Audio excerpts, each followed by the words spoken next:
Ano man po ang nagagawa nila, tutulong nila dito sa lungsod, hindi po sila humihiling ng kapalit.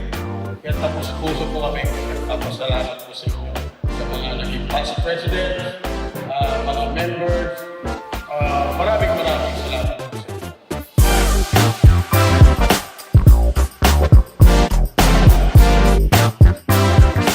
Ang JCI, pag kinonect mo yung mga dots, sobrang haba na. Sobrang dami na ng servisyo na ito. Create or make your own dot para itungtong po natin sa magandang servisyo at para maging matatag ang JCI.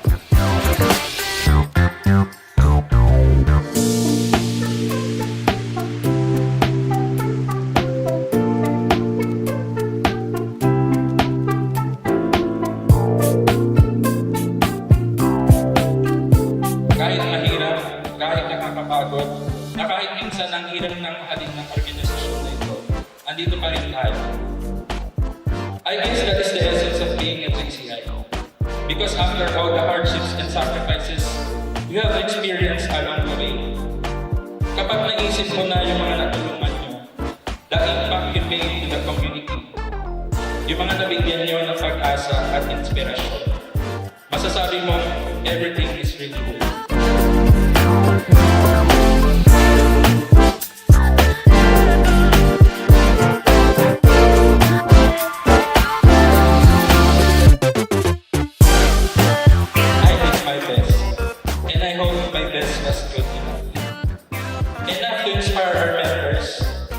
And all the people around me to be the best versions of themselves, to be a leader on their own, a catalyst of change, and a helping hand.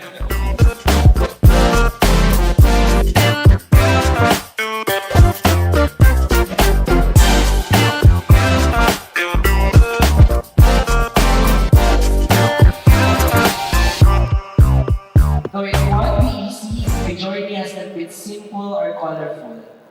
Dark times where I pretend I choose the theme of black, gold, night, and green. Because like every other journey, especially for presidents, JCI gives you a taste of hardship in everything.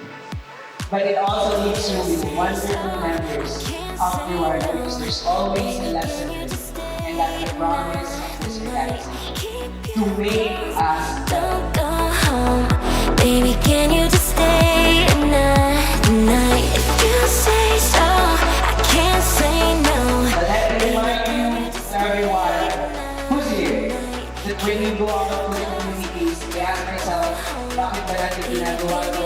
Why we push it even when we are already tired?